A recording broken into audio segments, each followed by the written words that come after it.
when there's stop-start and there's a lot of interaction with the ref, I don't think that I'm a player that thrives particularly well with that. So I was a little worried with how I deal.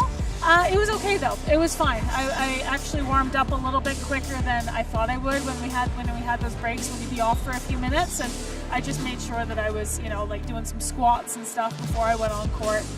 So I felt all right. It was fine. And also remember, like, you don't accumulate the same amount of fatigue necessarily as you would in a normal squash match because you're resting for several minutes at a time. So I think that also helps a bit.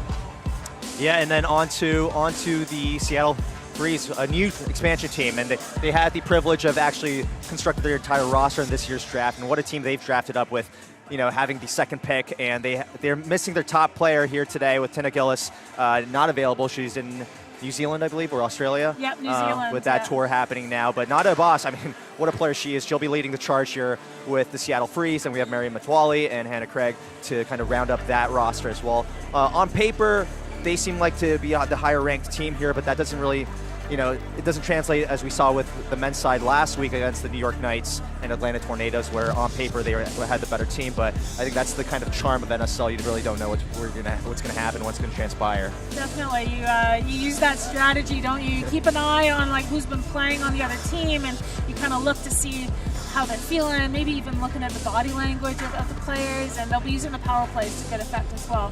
Yeah, so one question for you, Nicole, is what is one matchup that you're looking forward to today? Oh, an individual matchup here?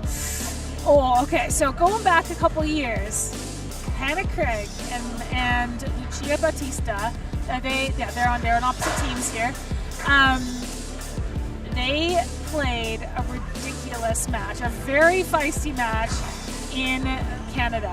It went down to I think it was 12-10 in the fifth, and it wasn't the prettiest of matches, so just put it that way. It was super feisty, and they might have that in the back of their mind. It's not one of those encounters that you forget. Oh, wow. So we're in for a battle tonight. That one could be interesting. Yeah, that one could be interesting. You're going to need a strong ref at that point. I do believe we have a strong rep for tonight, but I mean, also looked at the Nada Abbas Salma Hany matchup. I was looking up their head-to-head, and they're tied 2 apiece here, so that should be also a very exciting one as well. So I really honestly don't know which way I'd be leaning here, but just wanted to make a couple comments right back to SONO Sharks. Interesting enough, they didn't have much success last year in the playoffs run, but they've actually opted to not drop any players during the draft, so they're kind of really keeping their roster. I think their strategy might be an investment on their young players. They have a young core of players, so maybe they're looking to keep all their players. Hopefully they move up the rankings as well, so it's kind of an investment in the future as this is their second season here, but we're going to see how this season comes about for them and if they're going to have success with the same kind of roster they have. But a lot of experimental stuff for the Seattle Freeze with new team, new roster, new coaching, and everything. So, yeah, very looking forward to this matchup here. Yeah, same. I was just speaking with the owner of the Seattle Freeze, Ali. He's really excited to be involved. I have a bit of knowledge of Seattle because I'm from Victoria, British Columbia, so I'm just a little bit north. I'm familiar with the scene there. I think they maybe should have called it Seattle Rain because that's really much more applicable to the climate. But you know what? We'll go with Freeze. It's a little bit more deadly and intimidating. So yeah, but he's super passionate about it and is really looking to invest and grow the sport, and especially on the West Coast. There's not as much squash on the West Coast. They have a very tight-knit community, he was saying, but not the same sort of depth you have on the East Coast over here. Yeah, no, it's, again, just such a great thing that Seattle has joined into the mix, as you said, the West Coast team. West Coast, they have a great community there for squash, but it's not as big as the East Coast, so just to have that expansion team here is just fantastic to see. And just a quick word about the coaching today. I realized the more and more NSL matches you're a part of, you realize how big that coaching strategy is going to be, and we're led by, on the Seattle Freeze, we got Vicky Lust, I believe, and I believe she actually coached the Canadian. Yes, so she's coached us at a number of national events, or last 2 World Team Championships. She's come with us to the Pan Am Championships as well. So yeah, she's good at the team coaching, right? So part of that is obviously the individual squash strategy, but then obviously here as well you've got the team aspect. So that's important, keeping that camaraderie going. Yeah, knowing your players, knowing when to call the timeouts or calling the substitutions. That's really on the coach now, and when to put the power players. There's so many moving parts in the NSL. at this point. So really a big responsibility on the coach to make the right calls here, because that could really flip the results of the match. It certainly can. Yeah, I'm looking forward to just see the players getting ready. They're doing a lot of mobility and getting warm for this. Obviously, if you don't start, right, if you're on the bench to start with, you've got a little bit more time to warm up. But I can see a couple players have a little, like Mary Matwali looks like she's got a bit of a calf sleeve on, so they're geared that up. might be something. Yeah, that might be something to keep an eye out for. But it's good to see the crowd coming in, though, right? Yeah, We've got a junior tournament going on in the background, and so that's going to bring in a few more viewers, hopefully. Nothing quite like a junior tournament in the mix. It is busy. It is busy. Yeah, very much so. But, you know, it is exciting watching these matchups, right? If nothing else, even if it's, yeah, just because it's so unpredictable, right? Yeah. You've got the different levels, so that's cool to see. And then some players just thrive in exhibition-type formats, or, you know, what they thrive when they're not under pressure, or they thrive when they do feel like they've got a bit of expectation. So I think that's another element that plays into it as well. Yeah, as you were alluding to earlier about the feistiness of a couple players, I would love to see that being brought out in today's matchup.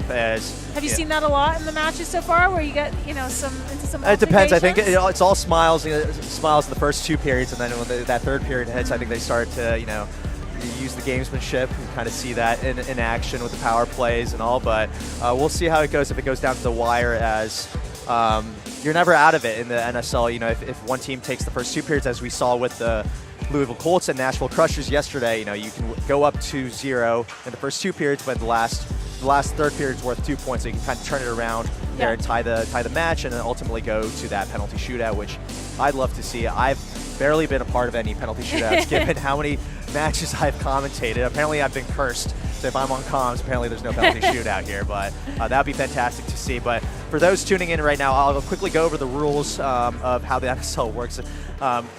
So each team is going to have 3 players competing over 3 periods of squash, and the leading team by score after each period will win that leg of the match, and teams can sub their players on and off and use power plays.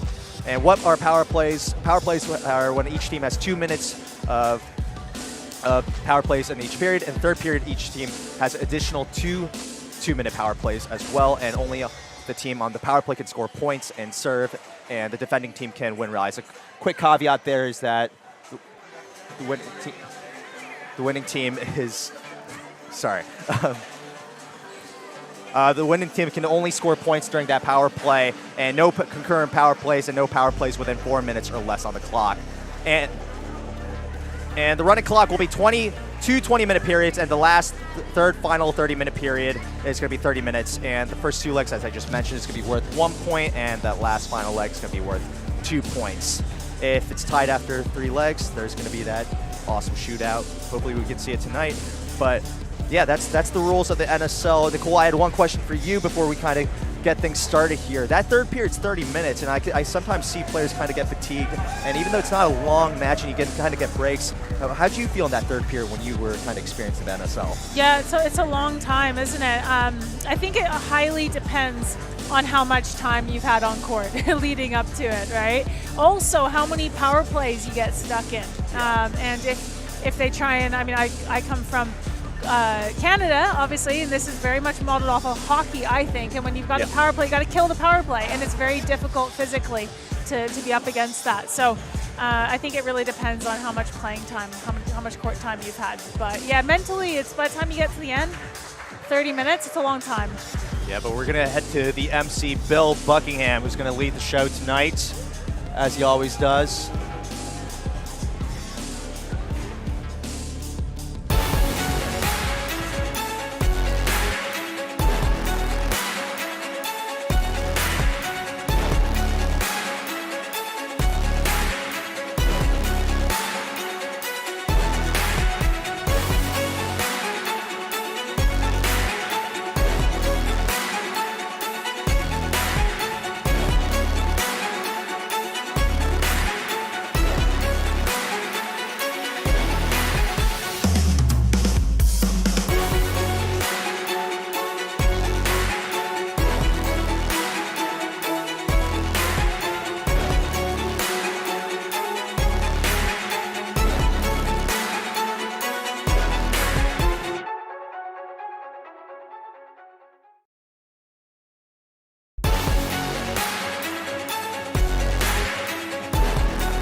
And good evening, ladies and gentlemen. Welcome to South Norwalk, Connecticut, and this edition of the National Squash League.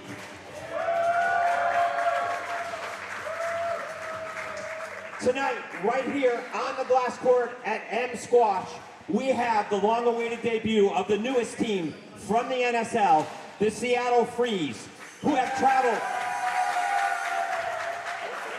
They have traveled across the country to face one of the favorites to win the championship this season in the NSL, your SONO Sharks. Let's get the teams on the court. First, the visiting Seattle Freeze. Please welcome the coach. She's a former world number 12 from England, Victoria Lust.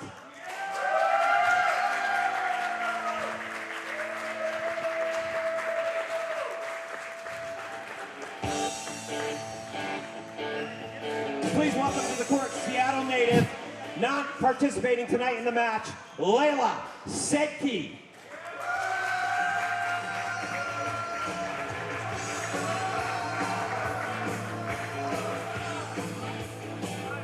From Ireland, she is the 66th ranked player in the world, Hannah Craig.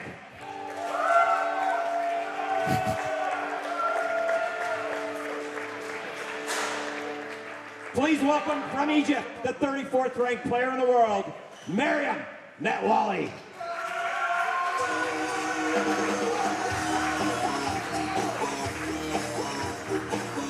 And also from Egypt, the 14th ranked player in the world, winner of 4 PSA titles, Nada Abbas.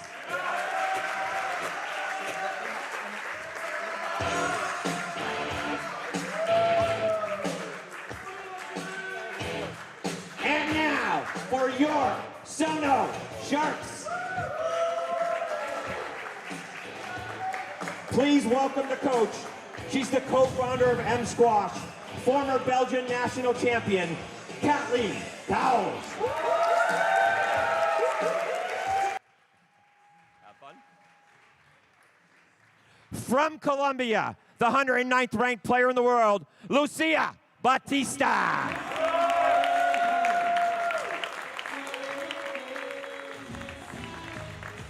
Representing Barbados and M Squash, the 77th ranked player in the world, Margot Pro.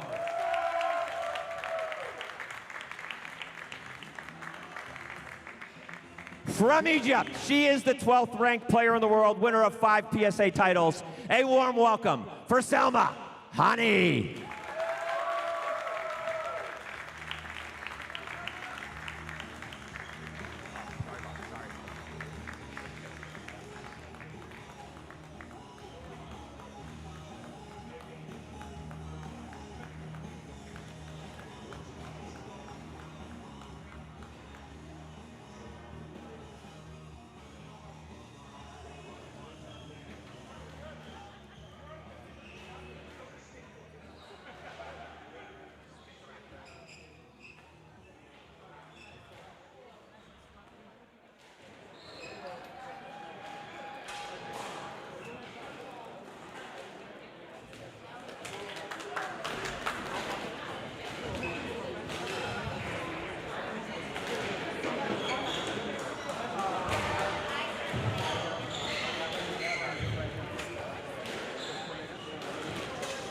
Always interesting to see who the first 2 players are going to be to start things off here.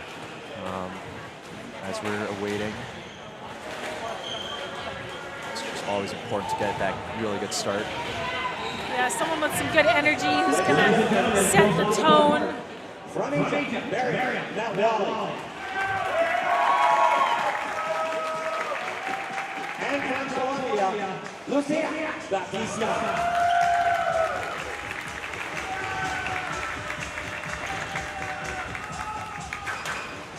Well, Lucia's got the She does have the fin on. I wonder if I was actually just thinking right now as I saw her walk on, I was thinking, how distracting would it be? You know, maybe it'd actually just help my posture though. Maybe it would bring my shoulders back, you know?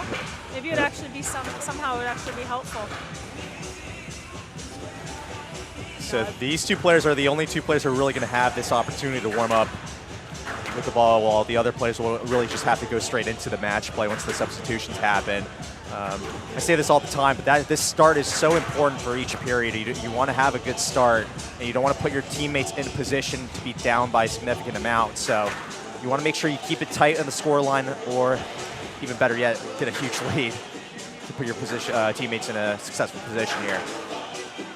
Yeah, they want to make sure that they've, I think the biggest thing probably is just not making cheap errors, right? That's the biggest thing. It's not necessarily even about winning, a bunch of rallies in a row. You just want to stay competitive, and even if you lose some rallies, make it go on for a little bit longer so you don't go down 5 points with, 5 cheap errors in about 15 seconds.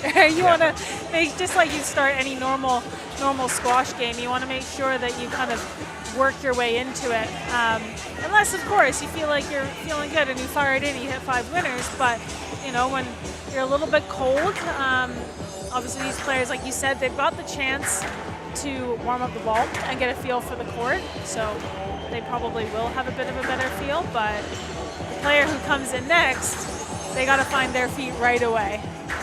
Yeah, we've seen all kinds of different unique strategies already this season, as we saw last week, where actually this power play was used immediately within the first 2 minutes of that first period, so kind of locking that lead. So you see all these different types of strategies being implemented and experimented, and some work, some don't, and it's going to be how that's really going to be the coach's responsibility here. So we'll see how today's matchup is going to be handled here.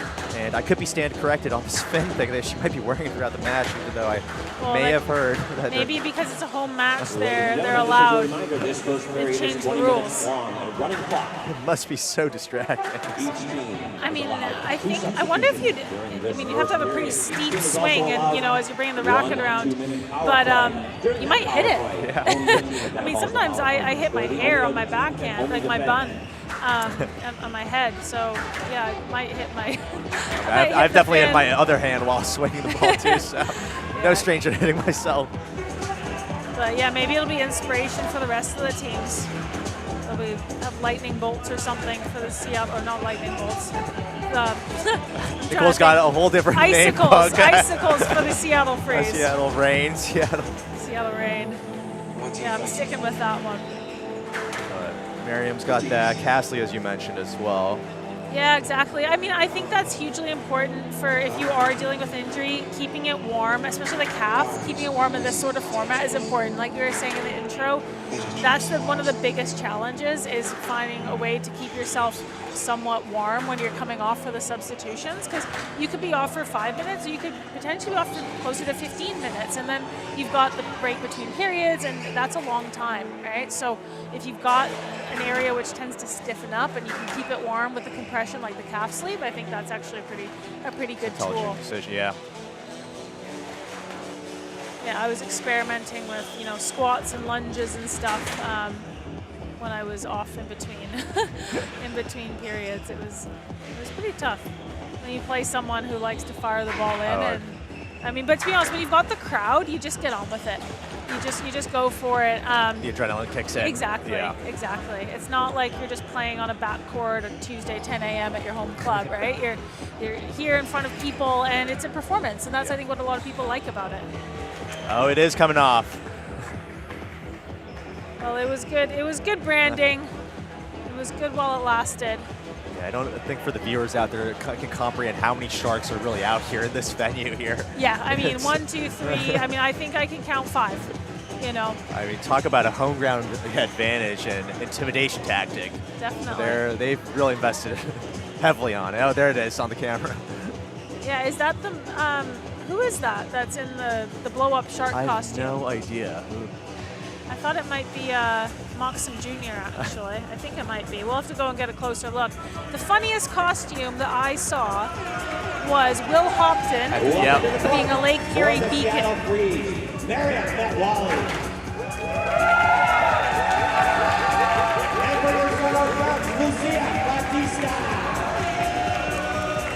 All right, we're about to kick off things here now. The big debut for the Seattle Freeze here. We're going to see how they perform. As their owner Ali would say, they're in it to win it. They're not here to just for the roll, the stride.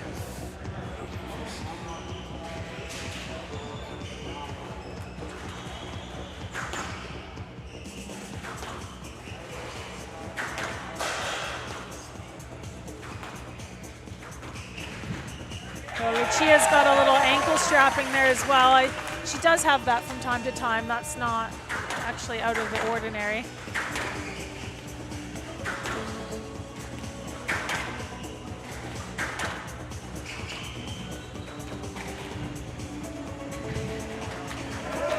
a nice counter attack from Metwally. She's already finding her range there on the short game. Yeah, she's a very clever player, Miriam Metwally. She reads the game really well. Very difficult to read, and you want to try and move her around and put her into difficult positions, but she does such a good job of managing the game, and she always kind of knows where you're going to hit the ball next. She hits a really good ball. She's making Lucia do a good amount of work. That's a good little fortunate bounce.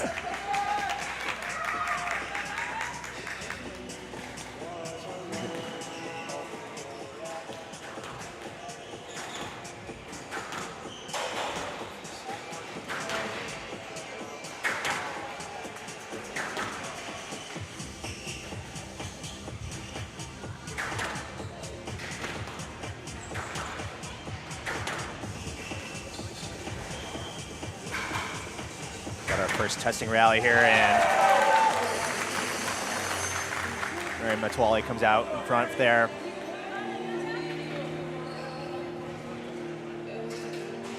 Yeah, I've played Lucia Batista a couple times in the Pan Ams, and she's got a really good forehand. She really likes to attack on that forehand side. Miriam Metwally not really entertaining it much right now. She is firing on all cylinders already here to start things off. She's building a tiny lead here at 4-1. It's just as I say that, Batista responds. Yeah, there's a pretty big ranking gap in between them as well. So it's definitely going to be...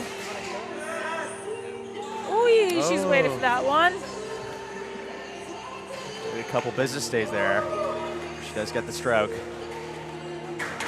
Oh, I think that serve was down. Fishy serve there, but... Yeah, it looks questionable, but no appeal from Metwally. That's a vicious post. It really is. Whoa! Oh, what a follow-up. And we get our first fist pump here. Just managed to get a racket on the edge of that one. It's great reactions there. Oh. Teammates loving that one. Oh, she is fired up already. Yeah, it took her a few rallies to get into it, but now she's look at the body language, completely changed. Stop play. We have a power play for the Seattle Freeze. Well, I'm telling you, the power plays are being utilized a lot earlier than I expected this season. 2 minutes, only Seattle Freeze can score. So only Metwally could be scoring points here, and she does dictate the terms here, so there's no time wasting on the receiving end. It was a good time for it, I think, as well, because Batista was just starting to build some momentum, wasn't she? So it was an important time to just kind of put a little pause and not let her be able to score any points. So now it's going to really challenge the defending capabilities of Batista. 2 quick points from Metwally already.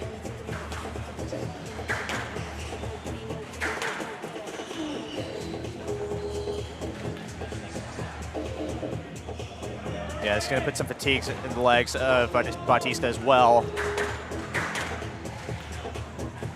Whenever there's the power play, it always reminds me of that game that you'd usually play in team squash called, or in clinics or groups called offense, defense. 1 minute left in the power play, 1 minute. It is hilarious to see how many dirty tactics come in play when you play the offense-defense game, but glad that the NSL doesn't entertain that. No, they crack down on it. I know when I reffed a match, I was not taking any crap. Oh, we see all kinds of flags being thrown here. And then Coach Vic here with the yellow flag, so it's going to signal a substitution soon. So good shift from Metwally here. It has been. They came in and it was tied up, wasn't it? So she's been able to extend that lead now.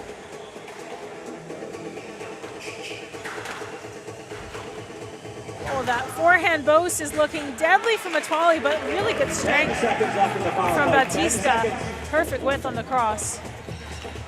Just got time to sneak in one more point here. Oh my goodness, I mean, That's the end of the power may as well play. go We have for a it. Stop play. We have a substitution in for the Seattle Freeze. We get our first Nada substitution. Abbas.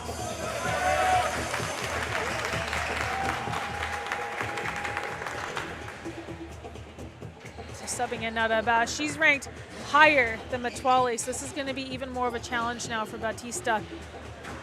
Yeah, she's just such a solid player, but wow. That is a quick attack. Also, like we were just saying, Nada Abbas, she's not been on court. She's not warm yet, right? Yeah, So that's actually really clever from Batista to take the ball in short right away, test the movement and the sharpness of Abbas. No, absolutely. Also, Batista, she plays well for a team. As I said before, I played against her in the Pan Am championships, and so she really elevates her game. Look at that, got a little bit of flair to her as well.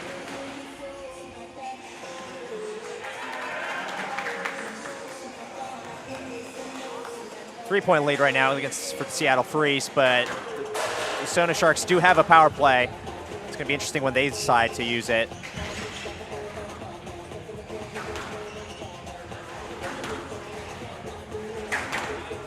It's a great quick attack there. That's that forehand I was talking about, the deadly forehand from Batista. Coming in for the SONO Sharks. Running Salma Hany. And these two should be very close in the rankings, so it's just going to be quality here. I mean, I've been talking about the strapping on all the players. It looks like Nada Abbas has got something on her right thigh. If you kind of take a closer look there, I mean, all the players, they're strapped up, aren't they, Sean? I mean, we're well into the season here now. We are, exactly. And this is actually really, this is between events, right? It's Yeah. thick and fast right now with all the events in the calendar. And you definitely don't want to get injured, especially in a difficult event like this is NSL, right? You got to manage your body well. That's good. So advantages to the SONO Sharks right now because they do have a power play in their hands, and the lead's they're only down by one.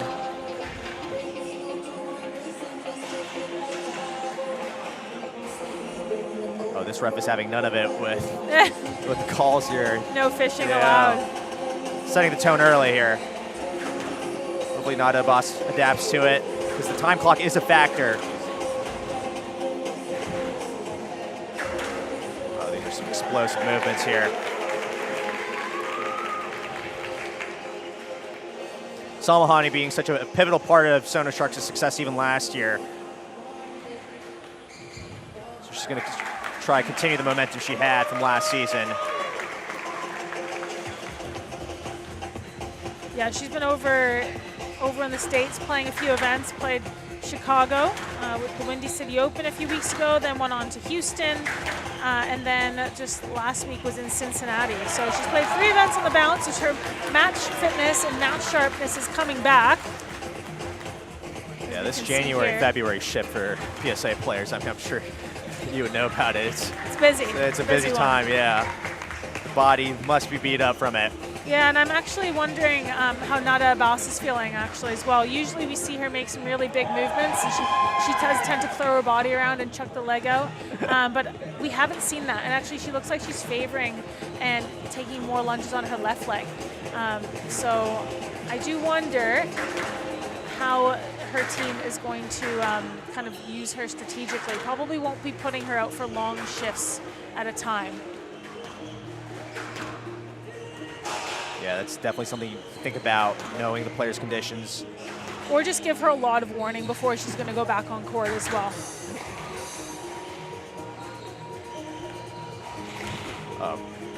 Fantastic edit, wow.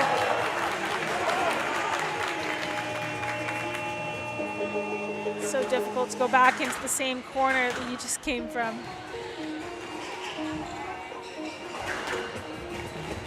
That's a great straight line from Salma Hany. She really jumped on that. She read the drop.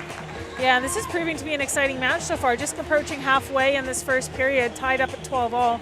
the biggest lead that either team has had has just been 4 points. So it's been neck and neck all the way through so far.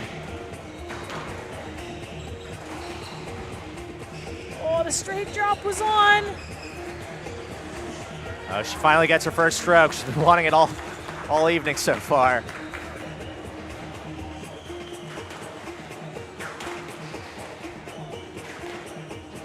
Salma Hany has been up to top 7 in the world. Nicole, what makes her game so difficult? The heavy hitting, I played her last year, actually about this time last year in Australia, and she really feels like she's pushing you to the back of the court. You know, really gets you like there, that heavy length. You can't do anything with that, right? It's sitting down low, and then when she does make you cough something up, she's very consistent on that backhand side, particularly with the backhand drop. So I'd say you need to try and not give her the position and the mid backhand, and try and make her do some work and move her around, because when she's set on the ball like this, there it is, right on cue. The hitting is just so clean. Yeah, it's clean. It's really clean. So you got to get her moving quickly so she can't get set with that sort of time on the ball.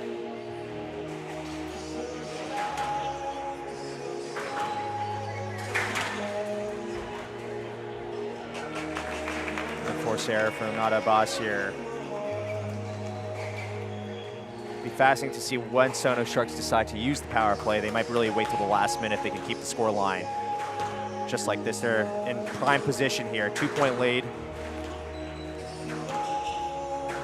Yeah, and Hany looks pretty good. She looks solid. She's making Abbas do more of the work right now. And just as I say that, we got the next power play for the SONO Sharks here. Oh, well, I mean, she had the momentum coming into the power play, and now Salma Hany, she's just going to run with it. Another element to think about is this is trapping Nada Abbas for another 2 minutes here, so she's played a huge chunk here in this first period, so the fatigue's got to be settling in. Yeah, it's really going to test Abbas's defense right now.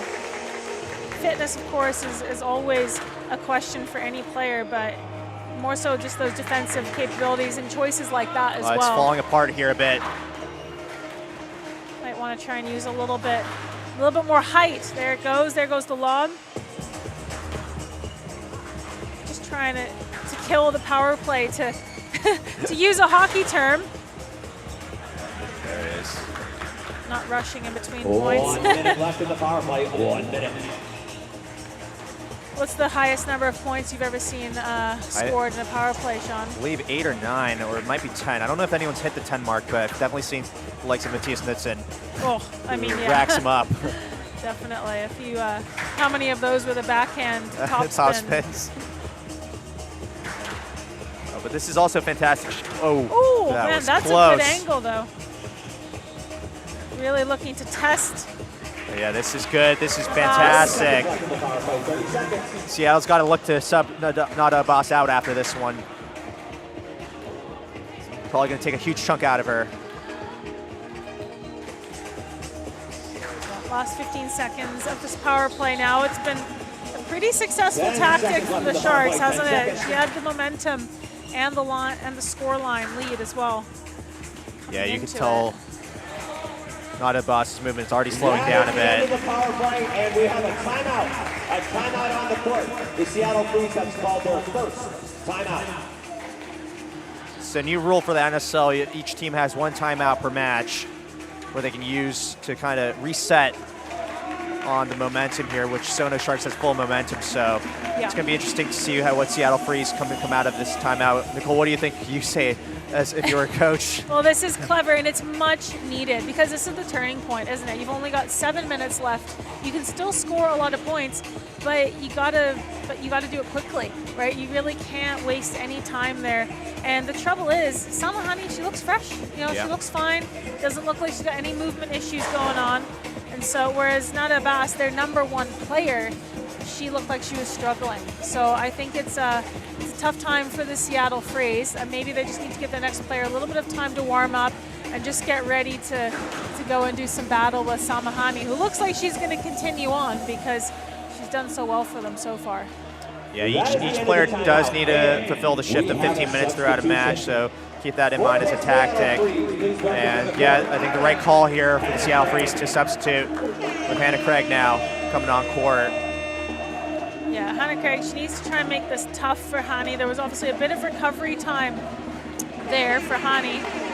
That's, you can see Hannah, she's just kind of trying to do a few butt kicks, get the legs moving, because they're going to need to if she wants to try and get those drops back from Salma Hany. Yeah, it's all in no rush now, right? With 6 minutes left on the clock. Fantastic. Big lead here. So she really just needs to kill the clock, and she can just start extending the rallies, even if she might be losing it. She's putting her team in a good position anyway. Well, and also think about just getting that court time, right? Getting used to the court, getting warmed up. She's playing against someone who's already been on court for a number of minutes, and they need to think about playing the long game as well, right? Even if they don't win this period, because now they're at a significant deficit, the Seattle Freeze, they got to think about getting their players used to the court and warmed up so that they can make a bigger dent later on in the match. Oh. Right now, this is just only going one way yeah, this for is quality SONO. here. Yeah, this is brilliant from SONO Sharks. They haven't even put their third player in yet. If I were the SONO coach, I'd be thinking, let's get Salma Hany to extend this lead just a little bit more. Maybe, maybe another minute tops. Oh, and then the substitution. Well, right on cue. Obviously, Kathleen Cowles is listening to me or reading my mind, because now with that significant lead, we've got Margot Prow coming in. Cold, I might add. Yeah, this should be a good matchup to end this first period. I'm assuming these two are going to wrap it up here. Good quick attack. I mean, this is a massive lead here, but Hannah Craig could just use this time to get used to the court, as you say. Well, one advantage that Margot Prow has is that this is actually her home club. She works here. She coaches out of M Squash in South Norwalk, so she'll be well accustomed to this glass court, assuming she uses it to her advantage. Yeah, she's in fine form these days. I think she just got a big win over Alicia Mead in this recent event this past week, so she's looking confident. Yeah, that was out in Pittsburgh at the Steel City Open. We have 5 minutes left in the first period. 5 minutes.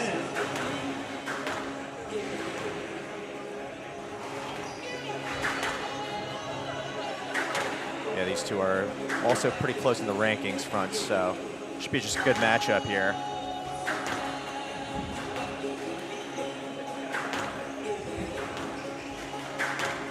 I've yet to see the Hannah Craig Bautista matchup that you've hyped me up for, so looking forward to that at some point. Shred that triple boast. Better rallies going on here, though. This is going to benefit both players. Just a bit more time to settle in and warm up. Especially so hard on a glass court as well, Sean, when you're cold to come on and try and retrieve the shots, because it plays a little bit more dead. It's less forgiving. If you're a little bit late on the ball, you're clipping sidewalls. The ball's not going to travel through to the targets that you want to hit. Yeah, it's definitely an adjustment to play on the glass court. Nicole, I'm sure you have way more experience than I do, but even on just looking up with that white ball with the lights up top is such an adjustment. Always, always.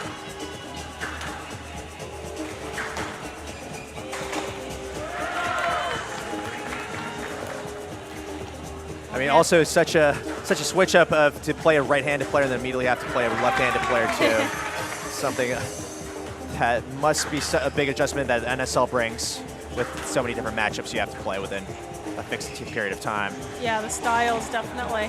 It's a good mental challenge. Always a good mental challenge. So 11 points between them now. Still a pretty big deficit for the Seattle Freeze to have to. Yeah, I really think Hannah Craig, I mean, it's going to be tough task for her to kind of overturn this, but just kind of take this moment to, as you said, get used to the court and conditions, not tire yourself too out as, at this point, this period's over. But really, regroup for that second period, make sure you're feeling good on court. Also, the dynamics of this is an experienced team against a new team, right? Hannah Craig won't have much experience with the NSL. She was not, well, the Seattle Freeze did not exist last year, and so she won't have really played much of this style of squash. So even just getting used to it, dealing with the pressure and feeling rushed. When you're up against the clock, you feel like you need to play faster. Like sometimes players, I feel like they try and hit harder because you feel like you need to score points instead of constructing a normal squash rally. Yeah, that's a great point about the time clock.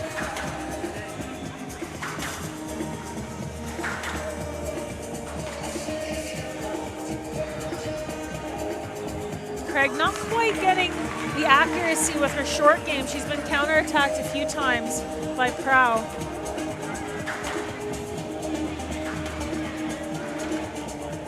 Yeah, Prow finding her corners here.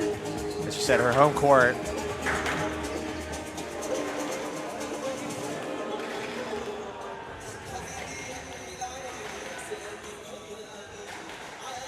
That's two great lobs here.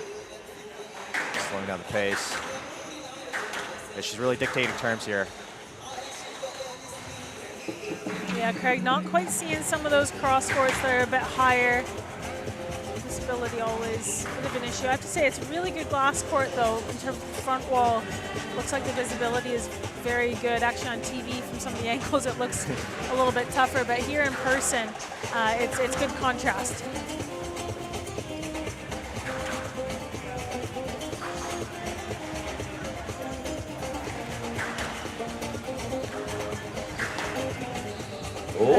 As expected, really competitive rallies. Nicely finished by Prow. Yeah. There goes that fist pump. Both players are probably going to be finishing out this period now. It's going to be all eyes on the next one for the Seattle Freeze.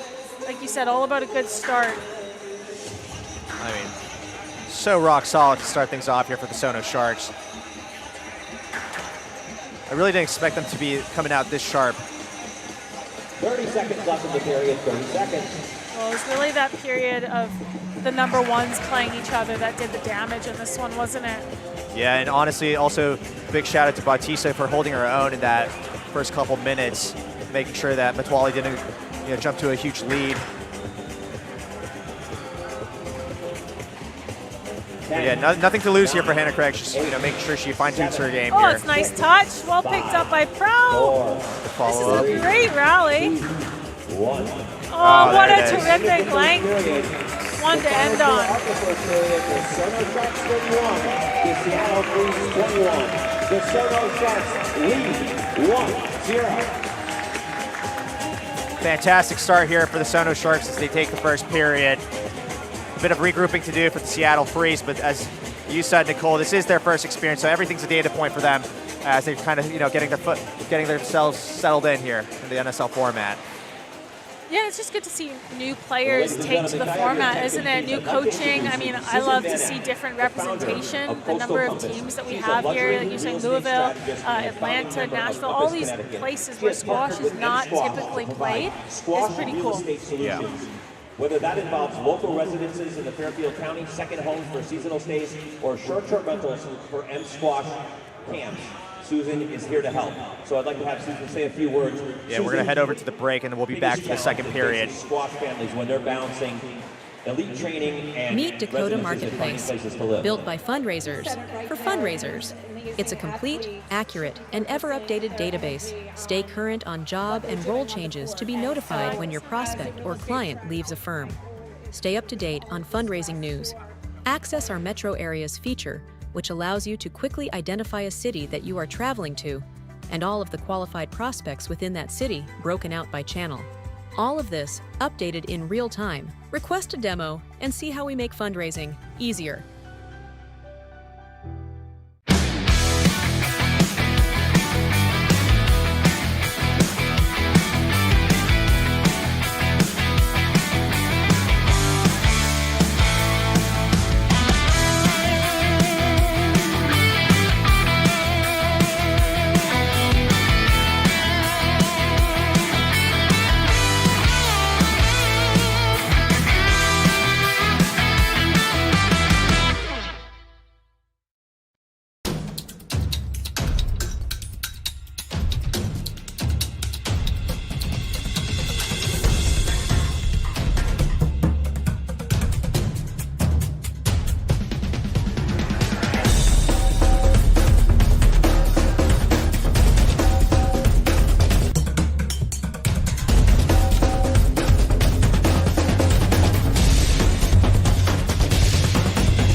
We're back to the period 2 here as we saw the number 1 players for each team back on here.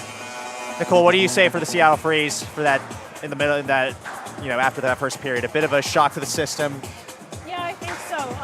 Just seeing as players in that first period, they're coming on cold, right? They haven't played on this court before. And then also they're inexperienced when it comes to this format of play, right? So I think that for these players, I think they're just going to get better every period. So I hope for their sake, the second one starts off on a better note. Actually, the first period, it did start off pretty well, but it was through that mid-stage that these two players, we saw that really important lead be drawn for Salma Hany. That was crucial. Yeah.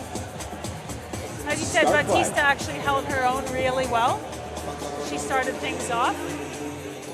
Nada Abbas, hopefully she's a little bit warmer now, and she can. Yeah, she's a fierce competitor, so.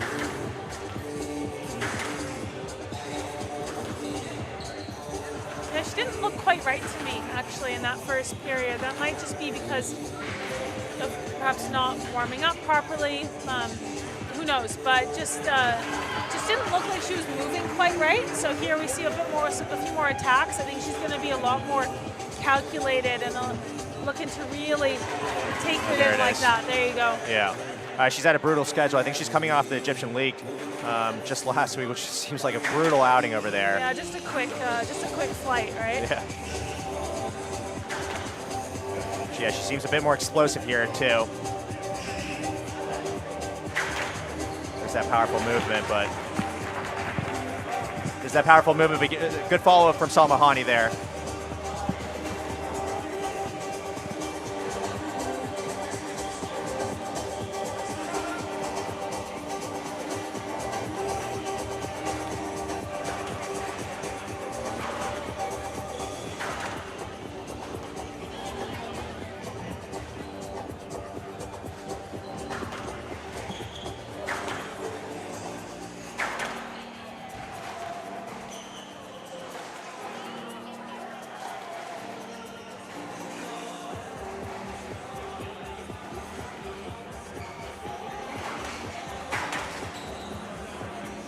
Better body language to start off with from Nada Abbas in the second period. And good to see her taking in a big lunge. That's what I thought we were going to see from her in the first period, but obviously feeling a little bit more comfortable on the court now, trusting her movement a little bit better. That boast is difficult to retrieve. Oh my goodness, and again, dominating the backhand side. She's just so smooth with her racket. Yeah, Salma taking it short though. She's taking advantage of this situation, exposing the movement right now. Oh my goodness. I mean, it's all about the backhand boast, isn't it, right now? It's just such a soft touch there too, how she puts it in. Looking to do something with every shot whenever she's got a little bit of time. Yeah, because now Salma Hany needs to cover all grounds there. She doesn't know where. Oh, well, almost had it again there. In the wings, I can see Maria Matwali just doing a few jumps up and down. So she looks really intense. She's got her eyes glued on the court. So I think we could see a substitution coming in pretty soon.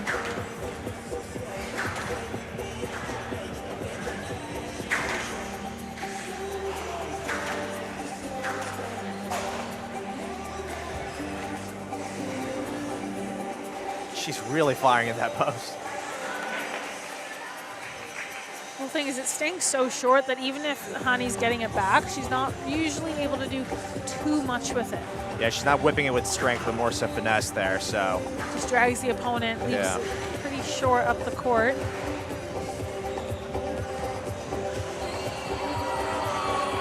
Crowd not liking that one.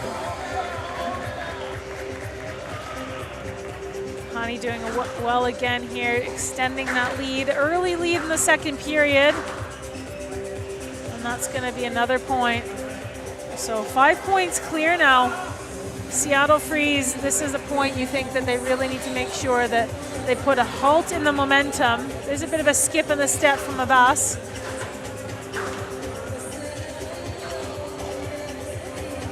Yeah, they got to keep it within striking distance here. Salma looks incredibly sharp. Starting to read that boast now as well.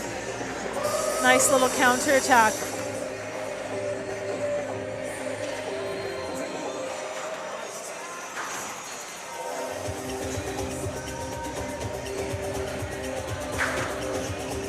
Just got extra width there. Oh, it's tough. Good counter. It's gotta be a no let. Yeah, it's a good, oh. Oh. Must have given a let. I mean, that did really well to keep that straight.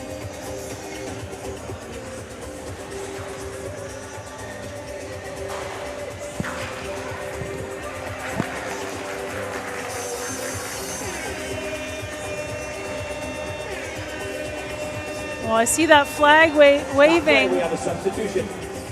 Really dominant performance here from Salma Hany, who continues the work she had put in the first period, where she scored 20 points within 8 minutes. The Seattle So Freeze are on a power play and are the only team that's allowed to score. see Seattle Freeze doing some damage control now, immediately going on power play. Yeah, and I think it's clever that they've put Mariam Matwali on the power play because she attacks so well. She's one of those players who's able to pull out clean winners. Now, obviously, it's a tough go against their number one, Salma Hany, but I think that this is really clever. Yeah, no need to run for that. Sense the urgency behind Matwali right now. That's a good tactic from Salma Hany, just looking to lift.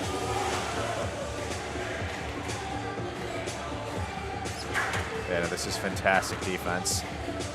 Yeah, just it buys you time, doesn't it, right? It's a really good strategy. Obviously, you're not going anywhere near the tin, right? You could hit it out, but you're just lifting the ball up in the air. The rallies are taking a longer time to complete, right? So killing a power play, you want to try and avoid your opponent's scoring, right? So you want to try and draw out those rallies as best you can. That's a fantastic shot there from Matwali.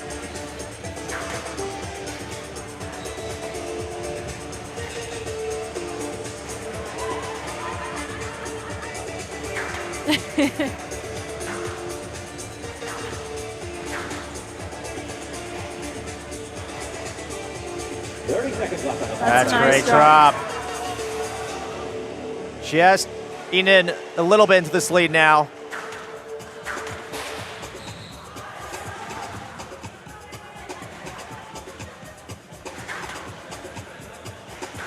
Matwali's been able to claw back a bit of the deficit, so it's a crucial power play choice from the Seattle Freeze.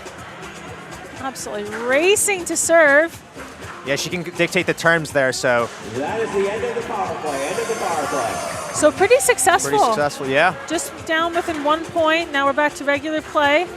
I see the yellow flag hovering on SONO Sharks now. She did a massive shift here in the second period. Couldn't have asked for more from Salma Hany.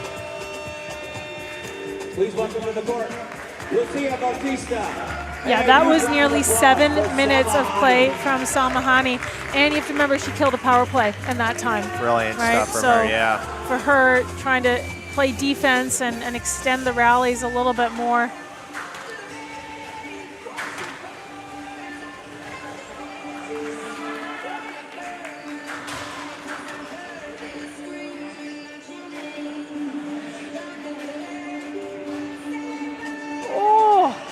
I thought that went out. She's calling immediately on her own terms. I think the ref called it out, and then she was furious, and she pointed at the ref.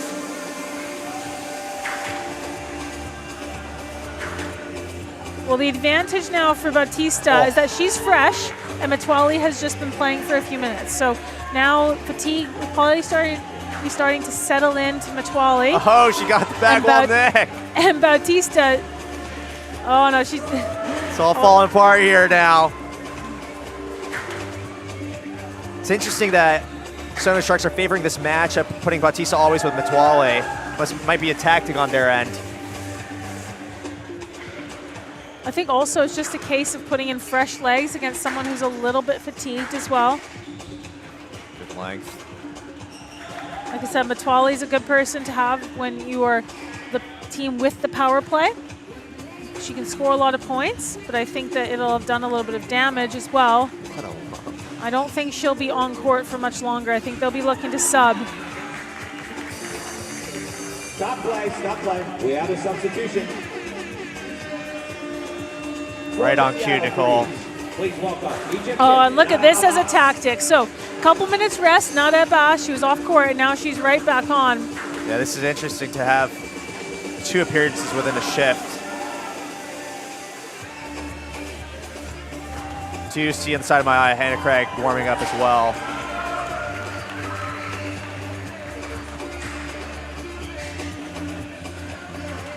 Well, this is a big chance for the Seattle Freeze. Because there's a big ranking gap between them. Nada Abbas needs to get her movement back quickly though, right? She's been off for a couple of minutes. I think it's going to take her a couple of rallies, right? That was a better movement, but whenever you come back on those first couple of rallies, you're not firing as smoothly as you were before. That does not help. Batista finding all the angles and corners on the nicks here. Back wall nick, side wall nick. Yeah, it's been a good shift from the Colombian so far. It's an immaculate length from Abbas. 5-point lead, and they still have a power play to use. Oh! Absolute roller there. Clip that one. No time to celebrate because she needs to crack on. That one wasn't far away. Costly error.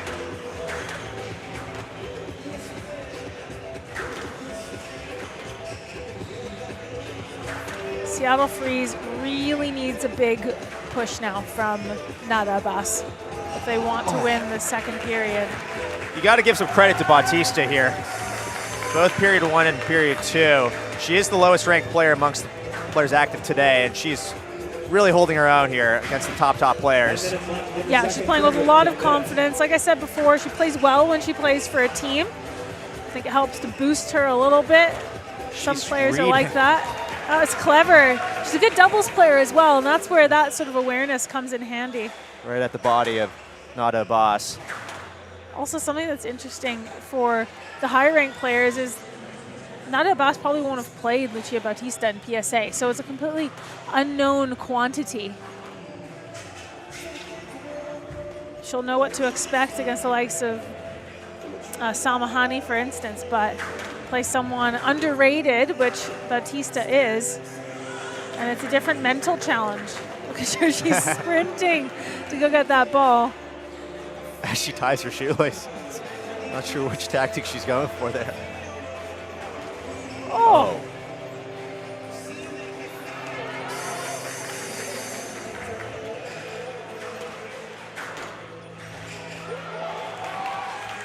She's really going for that quick fire attack here now. I mean, I think that that's the right strategy from Bautista. She may as well take her chances because she'll be sensing that Abbas is maybe quite moving as well as she would like to be. Yeah, this is great awareness from Bautista here. And Bautista, if she can just, if she can be confident with those attacks, they're going in right now, aren't they? And I think she's going to, otherwise, if the rallies get drawn out and extended, she's going to get tired, right? Or she could get tired. When you're playing a higher ranked player, that is the accumulated pressure that you feel when you get into those long rallies. So I think for her actually taking these quick fire attacks in is the right approach. Stop play, we have a substitution. A big round of applause for the SONO Sharks. Fantastic shift from Bautista. Double substitution coming in now. Oh, nope, I thought it was. Oh, they juked you. I've got one eye here on the behind the court, on the happenings. Oh, that's a great attack from Nada Abbas. We've been singing a lot of praise for the SONO Sharks, but here she's cut down to the lead for 5 now.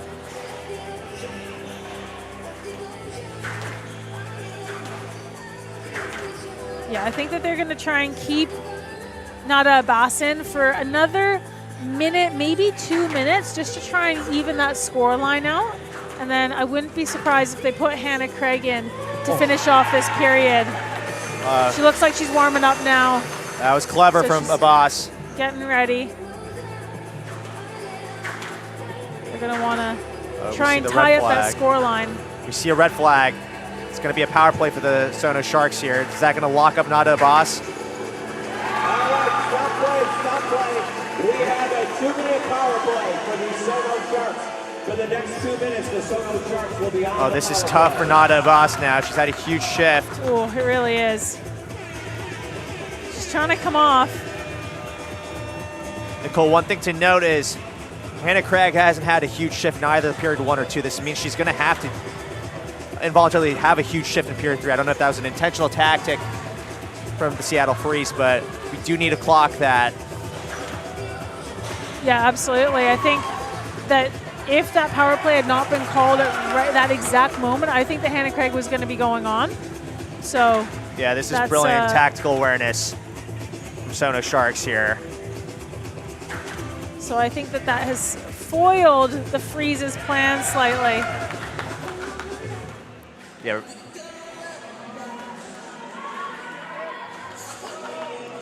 Four-point lead. Oh my goodness, served an ace. Serve. Not often you see that in squash. Can you believe it?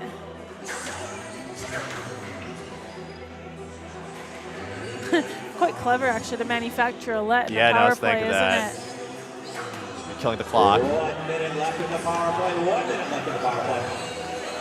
Remember when I was reffing, there was a guy who was a player who had the power play, so he could score, and he was asking for lets, and I was like, just doesn't make sense. Just get on with it.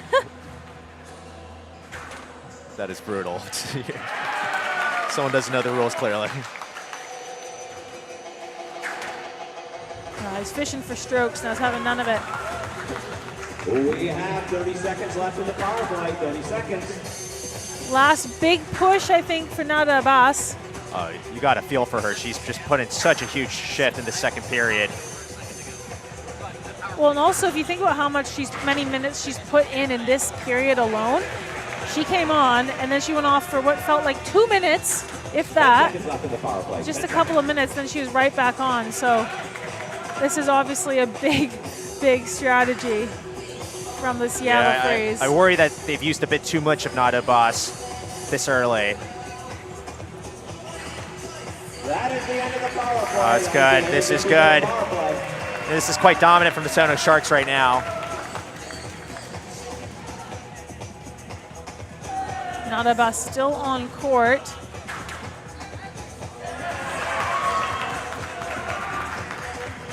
It's not out of reach. It's not. They've got that 7-point deficit. Oh, that's clever.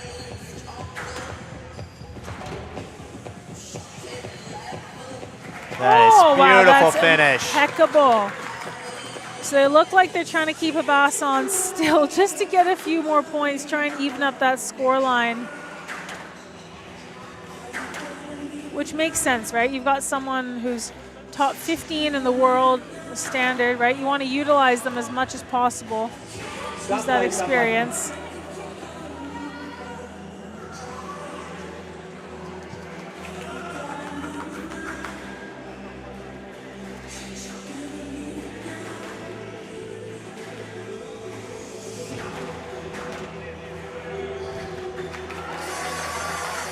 Yeah, you can sense the urgency. She's getting chased by the clock here. Well, and this is where that experience from Nada Abbas is going to really come into play.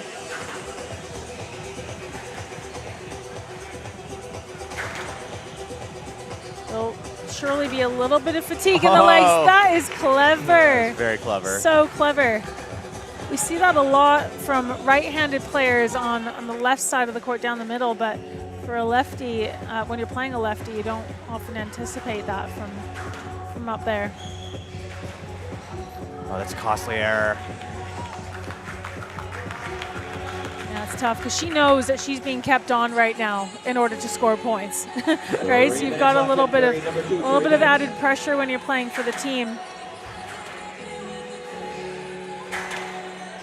but you really have to hand it to Abbas. She's been put under the cosh here. A lot has been expected of her in the second period. See the sweat dripping off her face. But if you think about it though, Sean, I mean, when you play PSA, you know, especially like the women's match duration, the game duration, it's increasing, it feels like, every year. It's not uncommon to have a 20-minute game, you know? So for Abbas, obviously, if you're playing a fresh opponent, that presents another challenge. But, you know, being on court and playing a 15-minute game, that's normal. Yeah, no, right? Absolutely. The physicality has been just such a big factor in the women's game in the past couple of years. I will say, though, that in the NSL, the players, they take fewer breaks in between the rallies, right? Because they're up against the clock, they're actually trying to score more points if you're the one serving. But just in general, right? You're trying to really try to score as many points as you can. Still trailing by 7 points, less than 2 minutes to go. Seattle Freeze. Cole, I'm a bit shocked that we weren't able to see Hannah Craig in the second period. I don't know what type of tactics they're thinking of, but she's going to have a huge third period here. Yeah, Coach Vicky Lust. We might have to interview her, ask her about the tactics. She's putting a lot of emphasis right now on her number one player. Yeah, and this is not great because they're going to be down 2-0 after this period. I mean, they still have a chance to tie things up in this third period here, but that's nice touch. Great catch. There is 1 minute left in period number 2. 1 minute. Margot Proud with really no rush here now.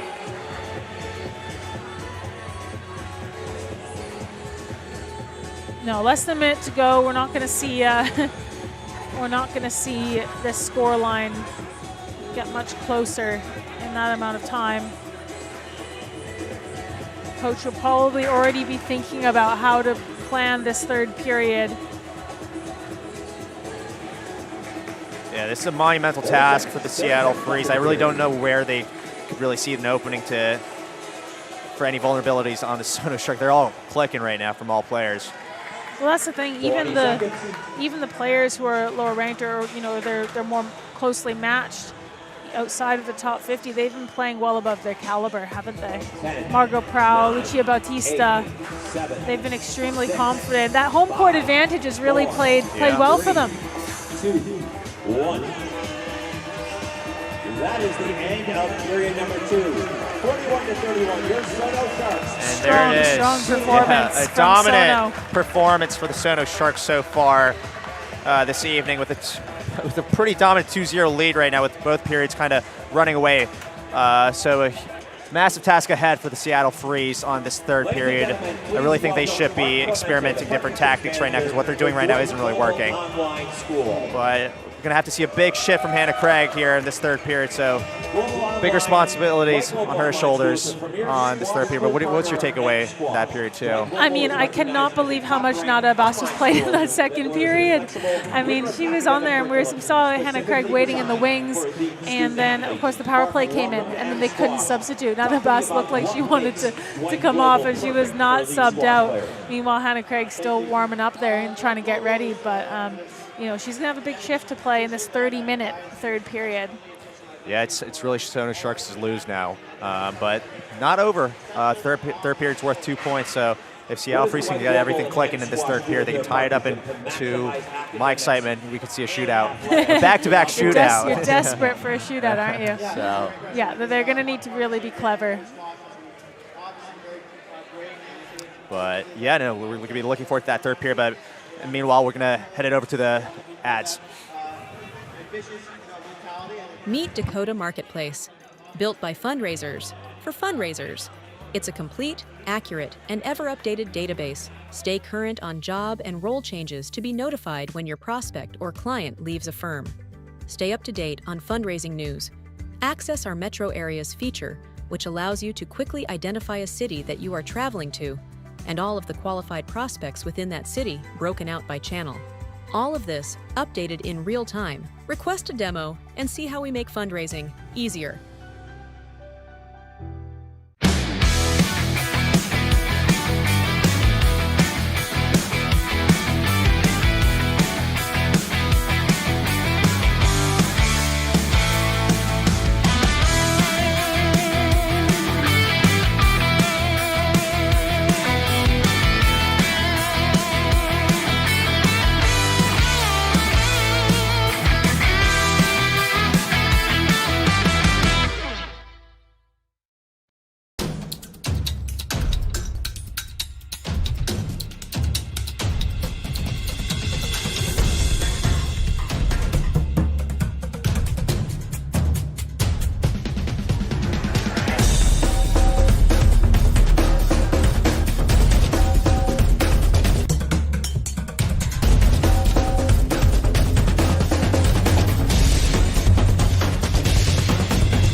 And we're back in the third period, ladies and gentlemen.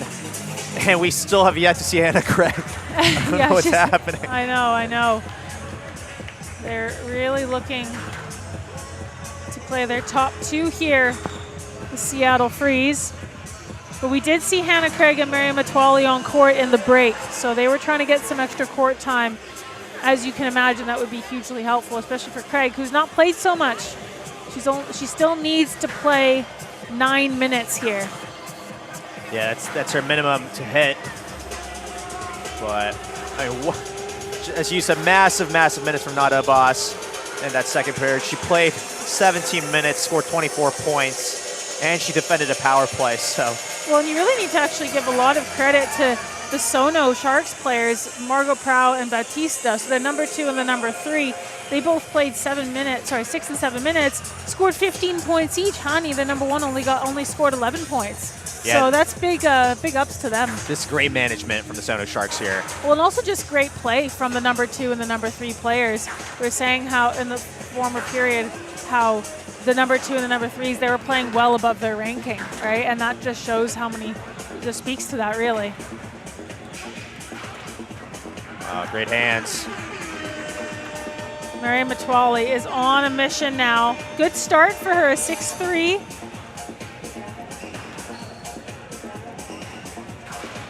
Yeah, that's heavy. Good hold from Bautista. Yeah, keep in mind this third period is going to be 30 minutes, so it's going to be a bit longer than the first 2 periods. And both teams have 2 2-minute power plays to use during this period. Some power hitting from Bautista here. Yeah, really intrigued to see when those power plays are going to come. I think we're going to see a power play come from the Seattle Freeze pretty soon, pretty quickly. Great serve. Get those down. My suspicion is, Sean, that they're going to use the power play for Mary Matwali. They're going to use her firepower and her attacking abilities to rack up some points. And then if they can, try and time a Hannah Craig appearance, perhaps with killing a power play. She gets a lot of shots back, and I think that she's going to be really instrumental for them in that capacity. But we might have to put you in that coaching corner for Seattle Freeze. No, I think they're in good hands.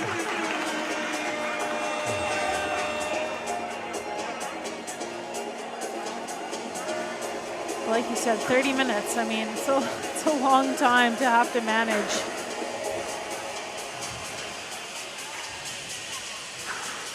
Bautista's ranked right. Whoa.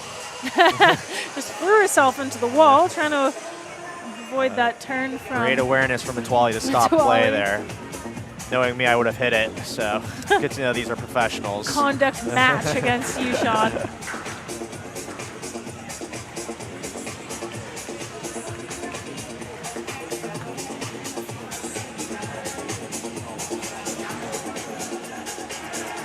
But this is the best start from the Seattle Freeze out of the 3 periods, so things are looking encouraging here.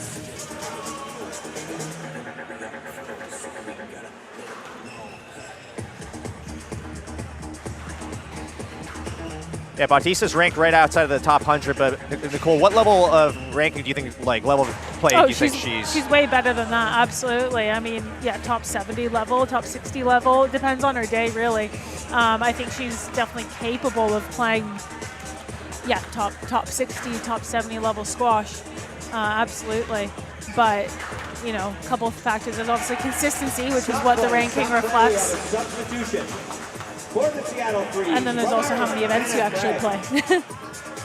There she is, Hannah Craig.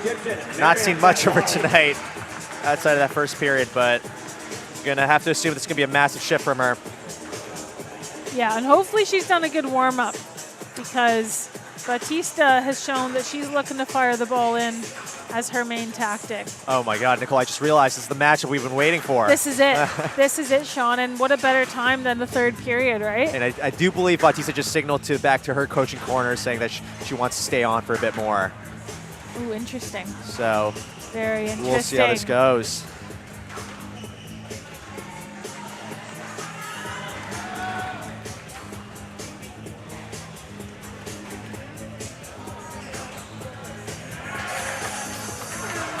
Hannah Craig will be very fresh. Yep, she's fresh. Batista, she's been on court for a good few minutes now. Stop play, stop play. We have a power play.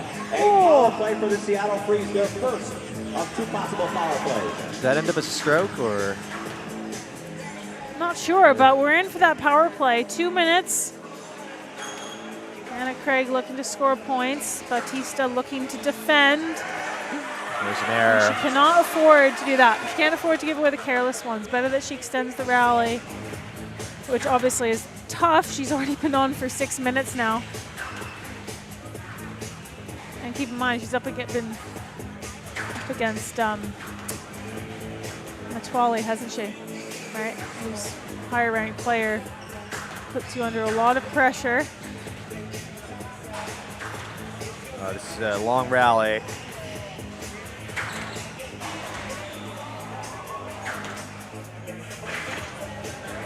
It's a good squeeze.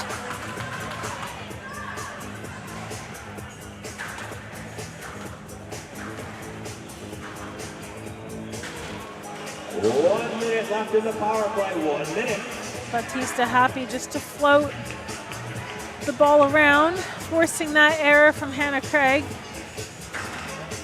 Just kind of goading her with it. That's where the winners are coming from, though, with Craig, where she's getting a bit of space and she's crunching it to the back.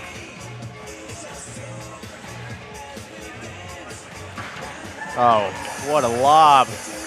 Well, what's funny, Sean, is that in a traditional match, opportunity like that, she might not be so relaxed, right? And then thinking, oh, I just need to kind of diffuse the pressure and just gain some time, right? That's what the lift is used best for, is giving yourself time. But she did, and then ended up being a perfect winner. Yeah, good reminder to all squash players there about utilizing lift. Left in the power play, 10 seconds. It's a nice attack. Good drop shot from Hannah Craig, sprinting to that service backs, nearly served down. Batista's not happy about that.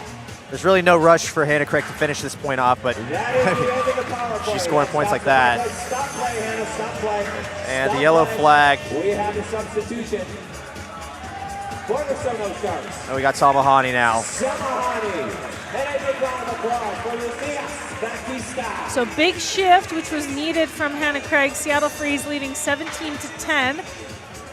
This is by far the biggest lead that they've had in the match. So for them, they're going to need to hold on to it. Hannah Craig's going to need to just try and extend these rallies, I think. Clever.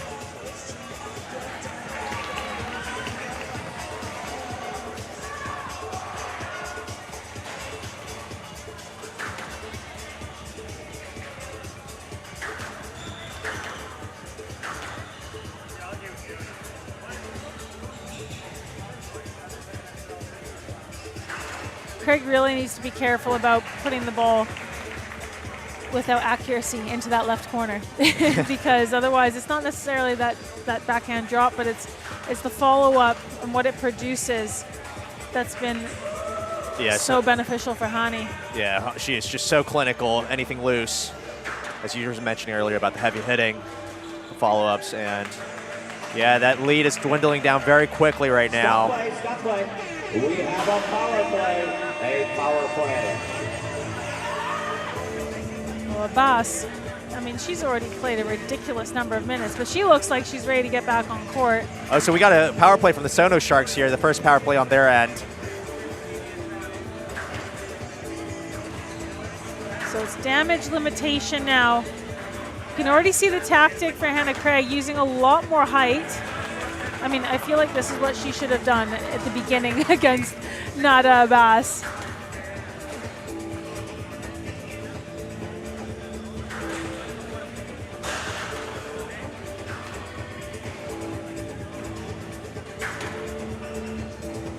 There it is. There's that height. I mean, it's just neutralizing, isn't it? It's completely neutralizing what Hany can do. When she's hitting the ball hard, she's not quite getting it through to the back, and then that's giving Hany the opportunity to counter like we saw there. Yeah, I've noticed it before too. When you see players defend the power play, it kind of gives them a time to reset when things are going at 100 miles per hour all the time. 1 minute left in the power play, 1 minute. Just start slowing things down a bit. I think so. I think playing above the service line. It's a little bit of a drill. Yeah. This is tough. This is tough for Hannah Craig. Lovely lift to reset. But this is a hard rally, Sean. This is tough. And she forced an error.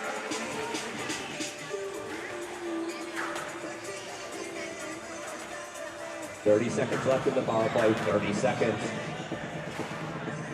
And just needs to try and keep it steady, Hannah Craig, not do anything too flashy when she's defending. Brilliant. That's good. Last 20 seconds now.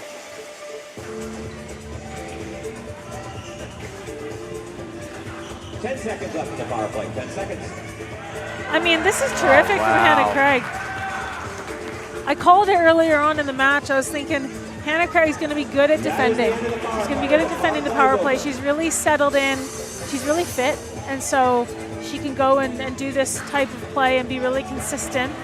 I think sometimes she just get a little nervy when she felt like she had to play faster and make something happen, right? But when you're trying to run out the clock, then you just take that time and feel like you're actually supposed to be having the rally go on for a long time rather than feeling like you just need to win rallies, right? Which when you're playing a higher ranked player, you're worried, okay, well, they're going to hit, what if they hit a winner before me, right? And so you're trying to be proactive to limit what they can do. But when she's using the height, she's just buying herself loads of time, and it's helping her stay in the rally longer. Yeah, both teams have used one power play. They both have one more power play to use, but things are very close right now. Very encouraging signs for the Seattle Freeze. Oh, what a shot. That was deceptive and clinical at the same time.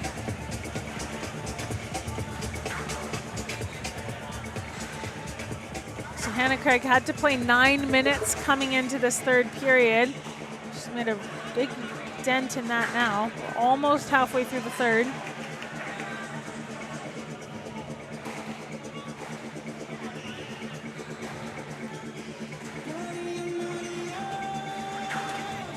Lovely hold. Oh, wow. Yeah, really switching the direction at the very last minute there. Yeah, nice racket prep, good bit of deception from Salma Hany. And she forces an error there. But it is good to see, Sean, this is the most competitive period that we've had between the teams so far. Seattle Freeze, they're warming up into this match. They're melting, you might say. It's clever.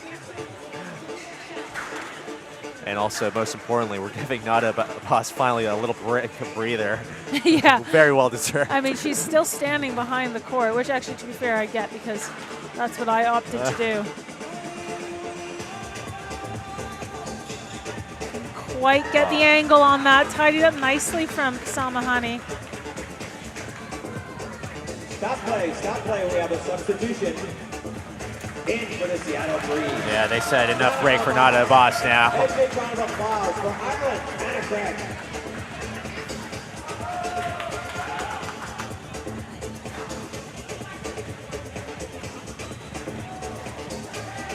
So both number ones in now playing each other. Yeah, Salma Hany had great success in that second period during this matchup, so we'll see how this goes. Yeah, she's had the upper hand, hasn't she, when she's been up against Nada Abbas. She's seemed a lot more calm and confident. She's finding her targets a bit more. Yeah, you were mentioning about how familiar they are going to be with each other's games. So if anything, they, Salma's very comfortable. A bit of a fishy serve there. Not sure if it hit the line. Looked dodgy. Looked close. Oh, that's wicked.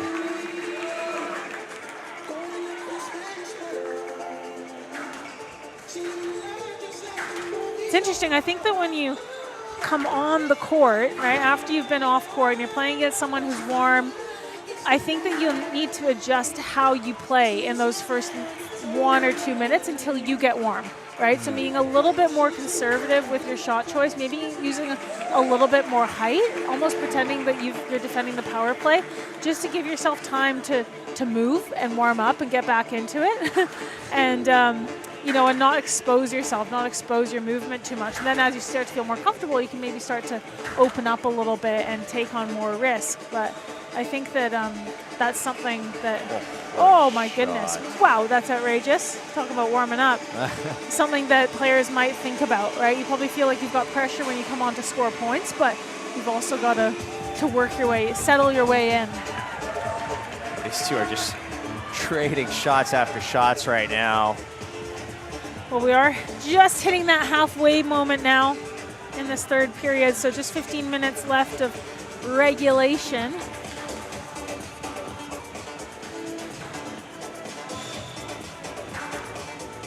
And one thing to note as well, in a traditional squash match, right, obviously you're the only one playing. You're playing for anywhere from 20 minutes to perhaps over an hour if you're, right, if you have a competitive match. This is going on for much longer than that, right? 20 minutes, so 40 minutes plus 30 minutes, that's 70 minutes of play.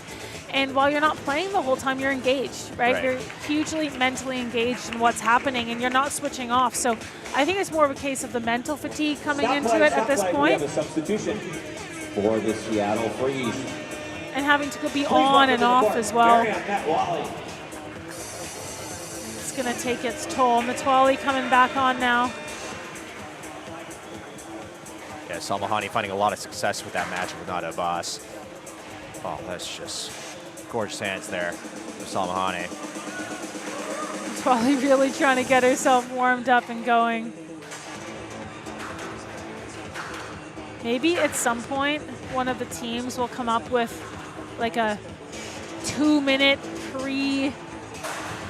pre-substitution warm-up or something, you know? That becomes the protocol.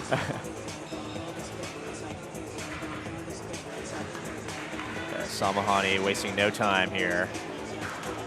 Yeah, and what looked to be very competitive a couple minutes ago is now SONO Sharks are dictating. It was tied up and it was looking, well, it was the best period, the most competitive period from the Seattle Freeze. But now in what feels like no time at all, they're trailing by 10 points. Yeah, this is.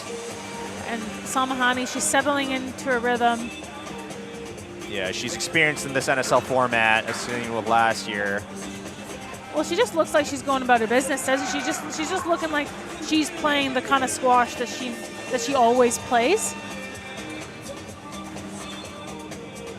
And, you know, being the highest ranked player that we have here is pretty good. it's a good tactic. You know that your best squash is going to be better than the opponent that you come up against.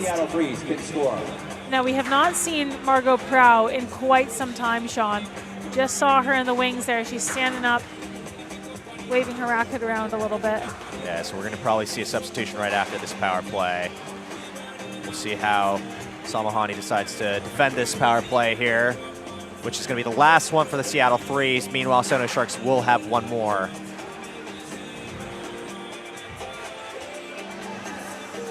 And all the pressure's now on the Freeze. They really need to cut down on this lead.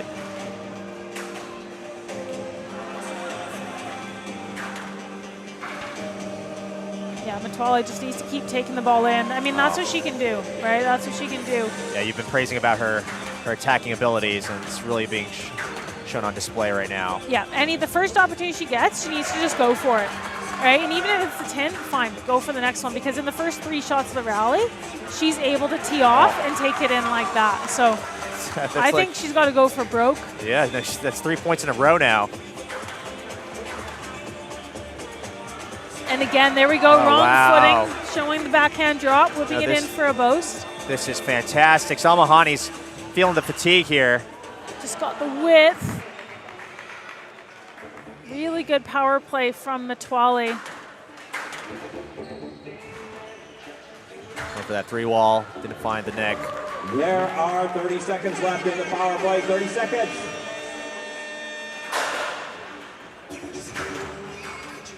Oh, that's great. Yeah, it goes for the guess, but it's all about those quick points, right? It's all about the quick points for Metwali. She served off of her right leg there, which you don't typically do. It's going to have to be a stroke. 10 seconds left in the power play, 10 seconds. can sneak in one more now. That is the end of the power play. That is the end of the power play. Just kind of blocked out that last 5 seconds there. Matwali was desperate cheeky for one more serve. They've cut it down to 4 now, Nicole. This is good. Stop play. We have a substitution. And we got Margot Prow now. For your SONO Sharks. From Barbados, Margot Prow. That was a big push from Matwali. Big Salma push. Hany. Intensity had to go up because every rally counted there.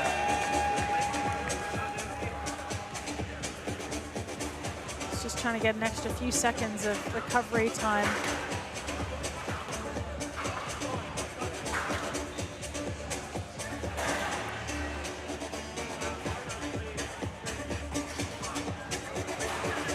Last 10 minutes around now.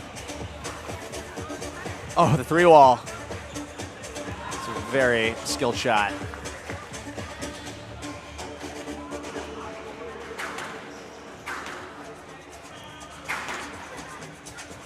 It's a good line from Matwali. Oh my and a goodness. dead roller. Gracious.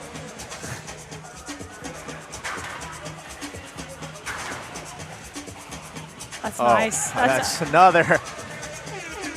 That's absolutely impeccable, that is. Well, Nada Abbas is sitting down. Don't think she's going to get subbed in again. Do you think Abbas is coming back on? You know, I want to say no, but you never know with Seattle Freeze right now. No, you never know. It's really going to depend on the scoreline, isn't it? Depends how desperate they are. And also just, yeah, if you're down by just 3 points and you think Abbas can make up the difference, and you're going to put your number 1 back in, aren't you? No, 100%. Oy! That's gone out. That's just clipped out. Matwali is livid. But she cannot afford to waste time arguing. No, that's one of the things about the NSL. You're kind of putting yourself in a bad position if you start complaining because the time clock still runs. And if you're down, you're not doing yourself any favor you there. are not. You are not at all. Only time maybe is if you need some recovery time. Yeah. If you're down and you feel maybe like, if you're up. Yeah, but if you're down, maybe you just need to think, okay, that extra 10 seconds, I need that for the push. Oh, this is pretty close, though. Keep in mind that SONO Sharks do have one more power play. Yeah, they're saving that in their back pocket, aren't they? They're saving it for a rainy Seattle day. Just a normal day in Seattle, actually. Nicole's really pushing for that Seattle rain. Yeah. Yeah, I'm going to convince them to change it by the end of Big this. rebrand coming your way. Seattle fog as well. The foghorns, the lighthouse. I don't know. Oh, we've already got the beacons. Oh, that's and a the beautiful fist bump one. comes in. Play the SONO Sharks. For the next 2 minutes, we'll be on the power play. This is the final power play for the SONO Sharks. And this is a big challenge now. This is a big test for Matwali. Talk about defending a play if you can just slot the nick every time. Yeah, this is gonna big task ahead for both players. Can Margot Prow take control over this power play and put a decent-sized lead? Or, meanwhile, can Matwali defend well enough? I think Matwali's got to go lob drop with this one here. Right? She's got to just. You can also tell the fatigue right now. Exactly. If you think about it, yeah, she's been on for several minutes. But she's as clever as they come, Sean. Oh my goodness. Well, that's That hit someone's head. That's high and hard. We were saying use height in the power play. That one a little overcooked. The quick drop. 1 minute left in the power play. 1 minute. Oh, that's beautiful.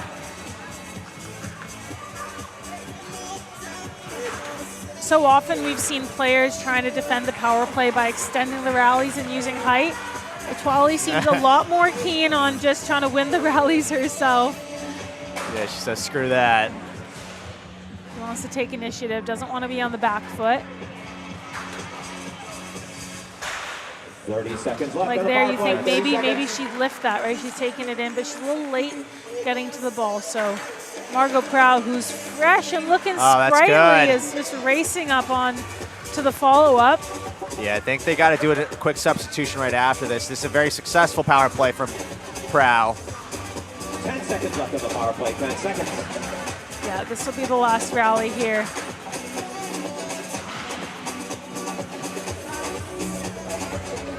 Both players are done with their power plays after this. Yeah, it's just going to be squash now. The Seattle Freeze have called timeout. Oh, we got a timeout now. The Seattle Freeze. The Seattle Freeze. SONO Sharks have not used a timeout in this match. This is the second and final timeout for the Seattle Freeze. Sharks haven't needed to, though, Yeah, right? They've had the momentum, they've had the lead. But 7 points now, this is kind of the cusp, isn't it? I think when you get above 10 points, it's a really big mountain to climb. 7 is kind of right within reach, isn't it? No, yeah, I mean, if you can quickly rack up 1 or 2 points as soon as for the freeze, you're really in it.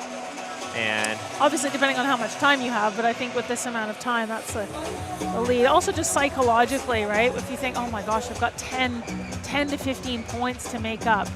yeah, and you're being chased by the clock, so that's two things right there. Curious, would love to have them mic'd up and would love to hear what they're saying. That's going to be next season. Yeah. That's next season's technology advancements, I hear. Yeah, we've seen glimpses of the mic.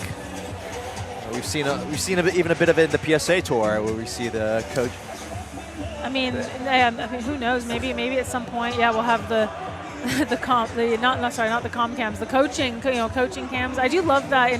I've been talking about hockey all night, but I love when they've got the coaches mic'd up on the bench or they've got the players mic'd up.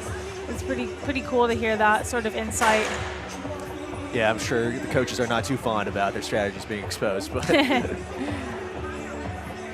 or even just hearing, like what they're saying in between or during the games, right? You just hear, oh, come on, that should have been better, or something like that. So even that sort of stuff could add a bit of color. No, absolutely. Interesting that Metwali is continuing to play.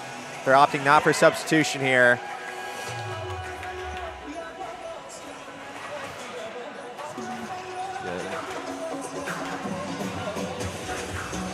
Well, you got to think maybe that timeout was purely to give Metwali the breather, right? Oh, yeah, that's a great point. She's been on for a long time.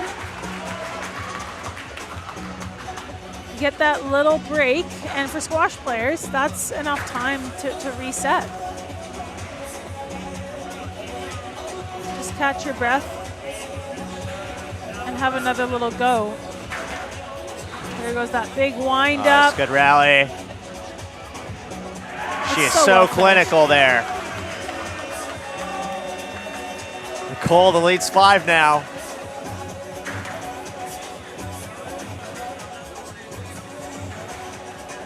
Danger zone up on that forehand volley for Prow. Got a fist pump. Seeing Lucia Bautista doing a few movements over in the wings.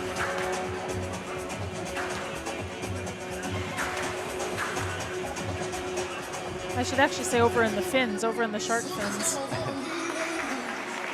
Oh, this is good. Good response from Prow. We have a substitution for the Seattle Freeze. It'll be Hannah Craig who will wrap up this period 3. This will be the final substitution on their end.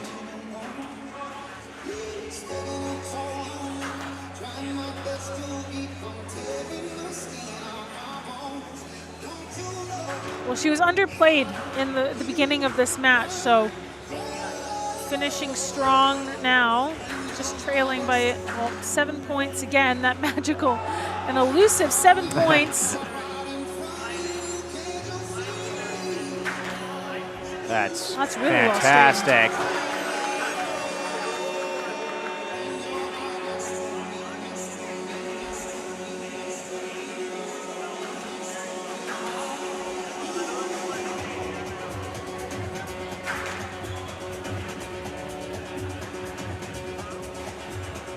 Oh, that's a great lob. Oh my goodness. I've seen Prow go for that one a few times. Yeah. We have a substitution for the SONO Sharks. Well, Sean, you cannot write it. The big matchup we've been talking about, they've been on court together before. Here it is. There wasn't enough, so they're doing another match. Things off now, and just 5 points as well.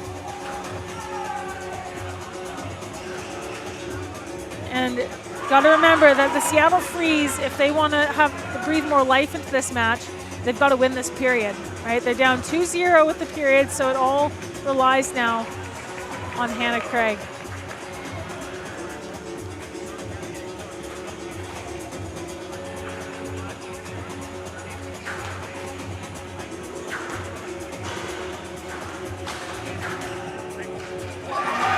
Finds the nick. You can hear the crowd on their end.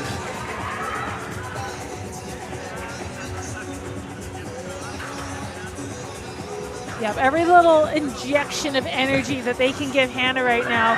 Oh my goodness. I mean, I don't know if she meant for the ball to go there, but it worked. She's got to take what she can. Yeah, deceptive. She's just got to find a way to get some points on the board. Oh, she's moving her in all corners now.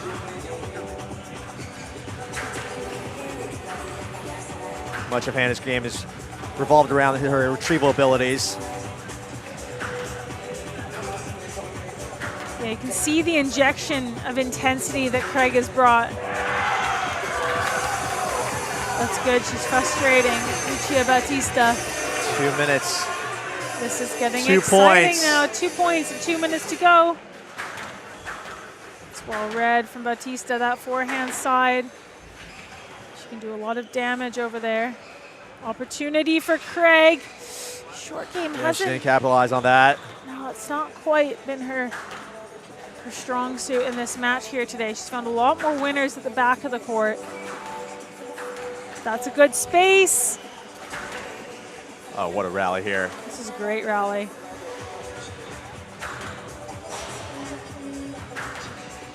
What a line. Oh my goodness. I mean, that's really good quality. Terrific rally. It just won't end. My goodness. It's eating a lot of time on the clock now, Nicole. Oh my goodness, it really is.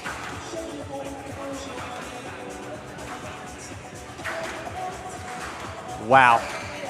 This is going to get a huge there round of it is. applause. Oh, we got a substitution. Well, we thought that Lucia Batista was going to finish it out, but with 1 point difference, they brought in their number 1 and their ringer, Salma Hany. Yeah, this changes a lot of the dynamic. Well, she's been the key player for them, hasn't she? Their entire team, the SONO Sharks, has played extremely well this evening. 1 minute left in the match. 1 minute. Oh my goodness, down to the wire now, Sean. A lot of pressure on the shoulders of Hannah Craig. That's a beautiful length, oh my goodness. Follow up with there. Oh, that's a beautiful get. Oh.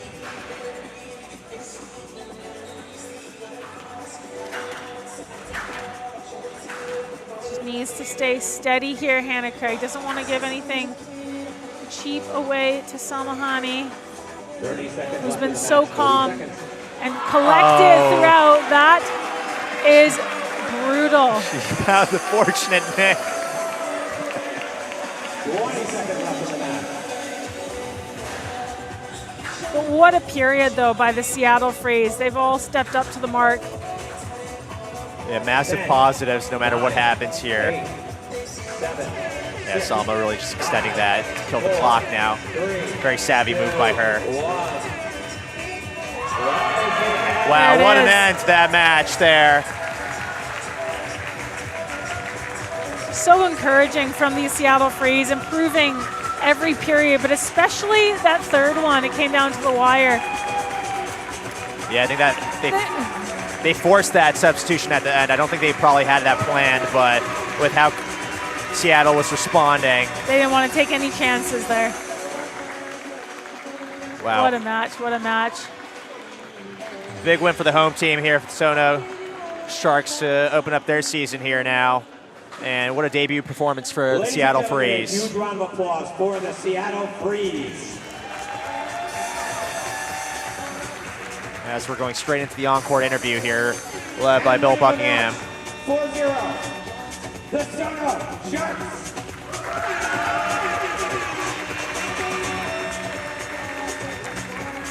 Salma Hany, the veteran, you dominated play out there, the clear MVP of this match, a win for your SONO Sharks. Here in South Norwalk, you must be thrilled.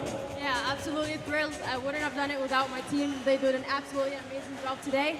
It was a teamwork today, and obviously playing at our home court gives us an extra push. And also it's Kathleen's birthday, so we needed to win anyway. So yeah, we're very happy to get this win. It was a really tough battle, and the other team did amazing as well. And yeah, it was fun. M Squash's own Margot Prow. Margot, come on down here. An NSL match on your home court here at M Squash must be a big thrill for you. Yeah, it's so much fun. Like, I just wanted to kind of put on a show, and just seeing all the faces and all the friends and the players and the kids and the parents. Yeah, it's just a great feeling. Congratulations. Come on down here, last but not least, Lucia Batista. A big round of applause for Lucia. Lucia, you put on a show out there, defended the power play, slotting Knicks, playing against players ranked higher than you. An unbelievable performance. Congratulations. Thank you so much. I was trying to enjoy the game, and it was like really fun. All the support and everyone, it was amazing. Thank you so much. Congratulations. And now your coach, Kathleen Powell's. Kathleen, 29th birthday today. Nothing better than a win on your home court for your SONO Sharks. Exactly. They did amazing. I mean, they played really well on these big points against the tougher players. Obviously, Salma, she's a strong, but I mean, these two girls, Lucia, Margot, they were really tough. They played the points well. We were lucky also, or we chose the power plays well. And yeah, it was great to have everyone support us here. What about this enthusiastic crowd here at M Squash? Well, I have one message for all of these people. You gotta mark June 10 to 12 in your calendars, because we're gonna play the NSL finals and semifinals here. There's gonna be 8 teams from the entire NSL. Everybody's gotta come back. It's gonna be as good and better than today. Congratulations, ladies and gentlemen, one more time for your SONO Sharks.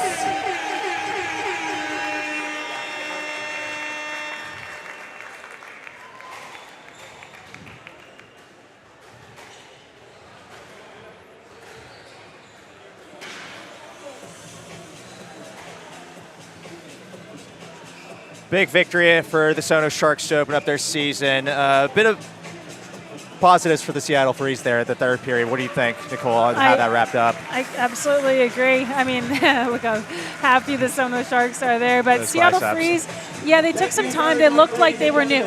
They looked like they were new to the format, like they were new to the court. They just took a little bit more time to get used to it.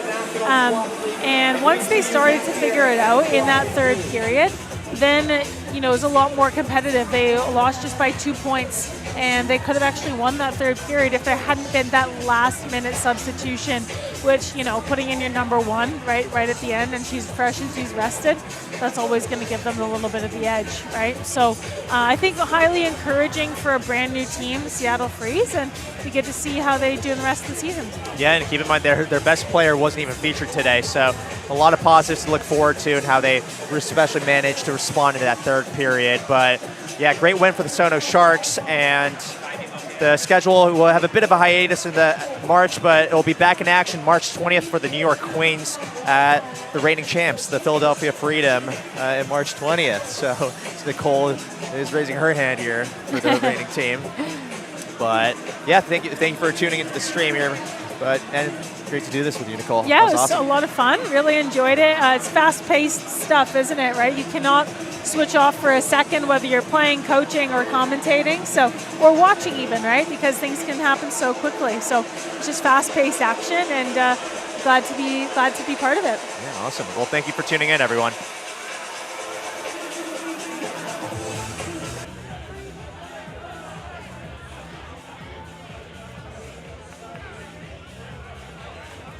Meet Dakota Marketplace, built by fundraisers for fundraisers.